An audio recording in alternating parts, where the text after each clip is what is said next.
Welcome, fellow Stardust. Are you ready for a scare? I see you've come back for more. If you're new here, buckle up. And thank you all for joining me today. My name is DeRay, lover of all things dark, creepy, and weird. Today's true crime story will be on the Night Stalker. I didn't particularly care for people. With these nails, I used Markatt's Polygel. This is my very first time using a Polygel. I would say it's a little bit easier to sculpt than the IBD hard gel because it doesn't slip and slide around too much. But you do have to figure out the right ratio between alcohol or a slip solution and the Polygel. And this is also my first time incorporating chains into my design, and I quite like it. These were really fun to do, and I hope you enjoy this video. Let's get started. Viewer and listener discretion is advised.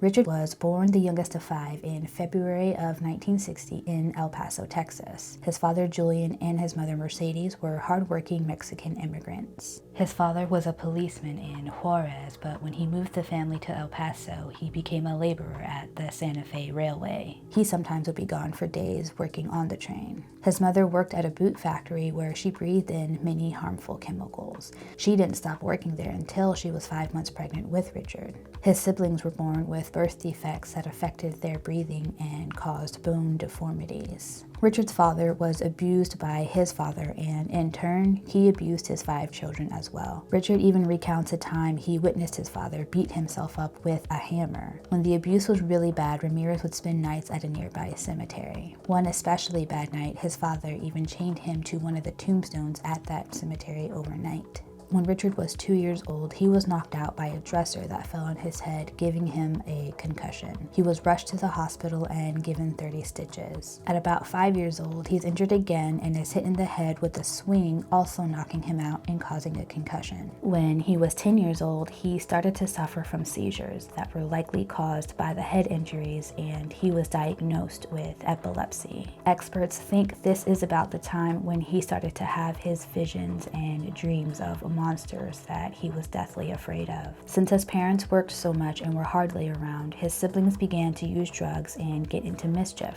One of his brothers would sniff glue and break into homes with their cousin Mike. When Mike came back as a decorated Vietnam War vet, he started to spend a lot of time with Richard. He bragged to his little cousin about the women he had raped and murdered while in Vietnam and showed him pictures of the victims. He saw the heads of the decapitated women and their mutilated bodies. Mike taught Richard how to be stealth and everything he knew about combat. Mike also introduced Richard to Satanism and LSD. Mike was unemployed and spent all his time doing drugs and hanging out with his kid cousin. His wife was fed up with his laziness, and one day she calls him out on it as she is bringing in the groceries. He pulls out a .38 caliber and she dares him to shoot. He obliges, shooting her in front of their 2 kids and Richard, who was about 13 at the time. Richard says this is when he really became fascinated with violence and murder and began reading detective magazines and other literature. Mike was actually released 4 years later because he pled insanity, which is just absolutely crazy. Richard constantly fantasized about sex and violence. When he started high school, his grades began to drop and his drug use increased.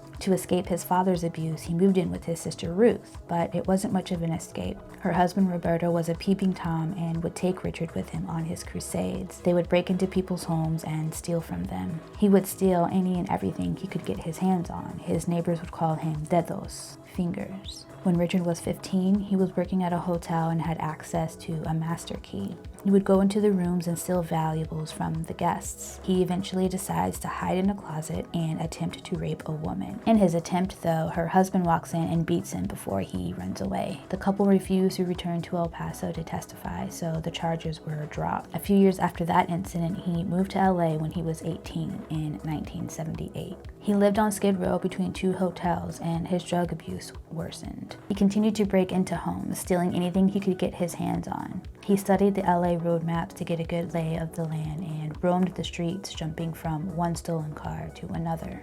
He made his way to the suburbs where people didn't lock their windows and doors. This was a gold mine for him. Wanting to learn more about Satanism, Richard read Anton LaVey's Satanic Bible. LaVey was a former carnival performer. Devil worshipping was started by him in 1966 in California. He was accused of taking advantage of those seeking religion. He held black masses at his black painted home near Golden Gate Park. He would often invite the press. Richard almost became a part of the cult, but ultimately decided he wanted to be a lone practitioner. He believed Lucifer protected and empowered him as a disciple.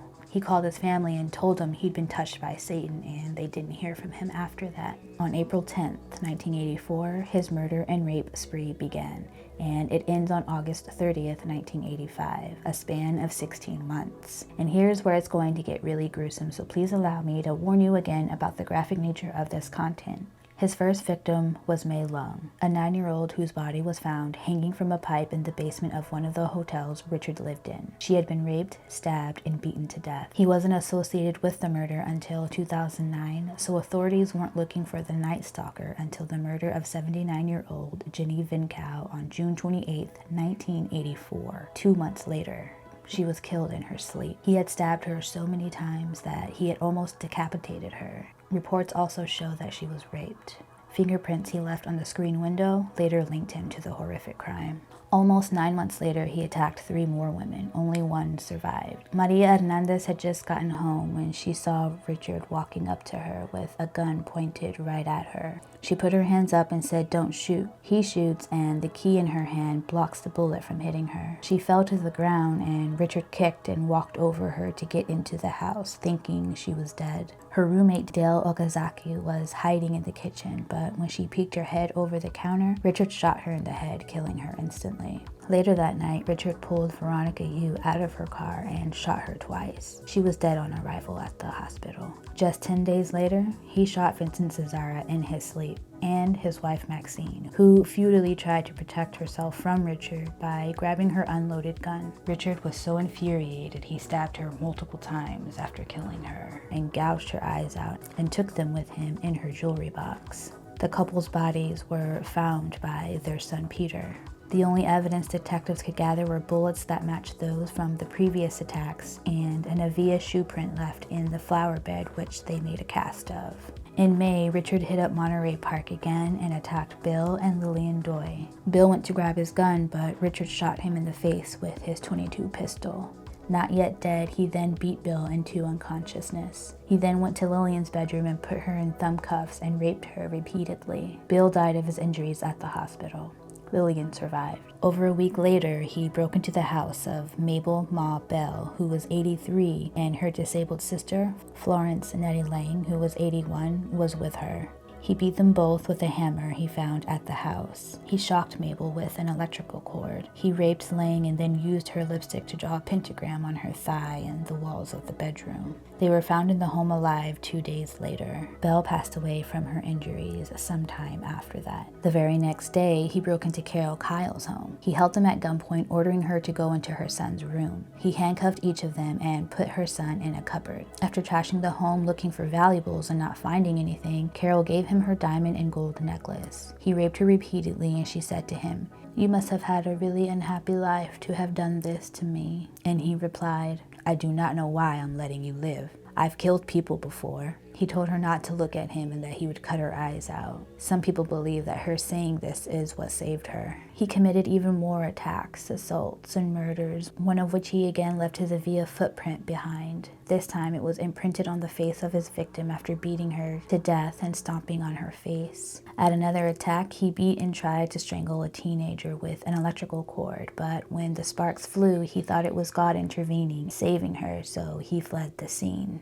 He used a machete on another couple before killing them with a single gunshot to the head each. During this time, everyone in Southern California is on high alert and fearing for their lives. It seemed Richard had no rhyme or reason for his attacks. He didn't care about age, sex, or race. Anybody could have been next. But there seems to be a link to his killings, even though he did not take part in any satanic ceremonies. Here are some examples of his beliefs that could have been connected to the crimes. The Night of the Beast, a 3-week ceremony which happens at the 3rd full moon of the year in mid-March. Quote, "The male is always sacrificed first. The eyes are also removed. The procedure is repeated for the chosen woman and again for the closing night ceremony." End quote. The May Day rite. Quote, "There are both human and animal sacrifices, a high priest and a woman." End quote. The Passover. This happens every 6 months, February and August. Quote, "There will be 2 human sacrifices, a high priest and his wife, or bride of Lucifer." End quote. The summer of '85 was a hot one, but people would still sit in their homes with no AC and their windows and doors shut tight to keep out the night stalker. Finally, police get their break. Richard was driving around in a stolen car when he broke into the home of James Ramirez Jr. His son heard the commotion spooking Richard, so he left, but the boy was able to get a description of Ramirez and the car and a partial plate number. That same night, he broke into another couple's home, the Inez's, shooting the husband in the head 3 times and raping and beating the woman repeatedly. He told her to let everyone know that the night stalker was here. Her husband survived the attack but suffered from permanent brain damage. Even though Richard was careful to wipe his fingerprints from the stolen car, they were able to get prints from the back of the rear view mirror. He had also left his shoe print again at the house of James Ramirez Jr. The police were confident that they had finally found their guy and released Richard's image to the public. He was now being hunted by all of Southern California. On August 30th, he tried taking a Greyhound bus to Arizona to see his brother and get cocaine. But he couldn't get a hold of his brother, so he went back to LA the next day. When he got back to LA, he went to a corner store, and when he came out, people were staring at him, calling him El Matador, the killer. He looked around and then noticed his photo was in the newspaper. He tried to run, but everyone was on his tail. He ran through yards, the Santa Fe highway, jumped a 9-foot barrier wall, and even tried to carjack 3 different people. Finally, after about 2 miles of running, the crowd caught up to him and started to beat him. Probably one of the greatest citizens arrests of the 20th century. He's finally arrested on August 31st, 1985, but isn't convicted until 1989. It was the most expensive trial, costing $1.8 million. That's $3.7 million in 2021. Then came the O.J. Simpson case. They had to interview 1,600 potential jurors before they could find 24 jurors who would be impartial. One of the jurors didn't show up one day and had been found shot in her home. Everyone immediately thought Richard had gotten someone to do it for him. This, of course, frightened the jurors. Turns out it was her boyfriend who had killed her, and he ended up killing himself a few days later. Disgustingly enough, while on trial, Richard received fan mail from women and men. He was even known to have 12 to 15 girlfriends at one time. He was sent revealing photos and even sent a questionnaire. I'll leave a link for that down below. A journalist, Doreen Leoy, believed he was innocent and sent him over 75 letters while he was in prison. She said she would commit suicide when he was executed. For whatever reason, they were allowed to get married at San Quentin State Prison. But in 2009, when his DNA was linked to the first murder mention of 9-year-old Mei Lung, she divorced him. When Richard passed away of cancer in 2013, he was engaged to a 23-year-old writer, Christine Lee. While people still debate whether Ramirez was born or bred to be a serial killer, it's clear to me that his childhood played a huge role. While some people have gone through the same trauma or worse and didn't turn out like him, it really just comes down to the individual. Many serial killers have had head injuries like Jeffrey Dahmer, John Wayne Gacy, the BTK killer, and many more. That, mixed with neglect, exposure to drugs, sex, violence, and Satanism as a child, and during a time when he's sexually developing, all play a huge role as well. I didn't particularly care for people. A serial killer comes about by circumstances and like a recipe: poverty, drugs, child abuse. These things, contribute to a person, to a person's frustration and anger, and at some point in life, he explodes. They are desires, whereas if I didn't give in to them, I would be crushed by them. I believe in the evil in human nature. This is a wicked world, and in a wicked world, wicked people are born. I'm not going to blame society, my race, or people, or anything.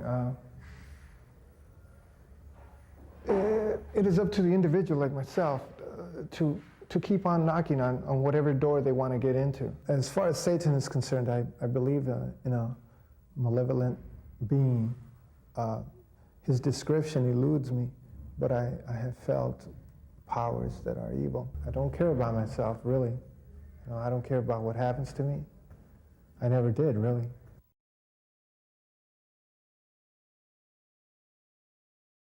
The Night Stalker haunts people till this day. People will still lock and close their doors because of the horrors that they went through. Well, there you have it, the horrifying story of Richard Ramirez, the Night Stalker. If you enjoyed this video, please share and hit the like button. And I hope I see you next week when I post another film review and spooky story narration. And if you want to join the Rainbow Fright Freight Train, go ahead and hit that subscribe button along with the notification bell.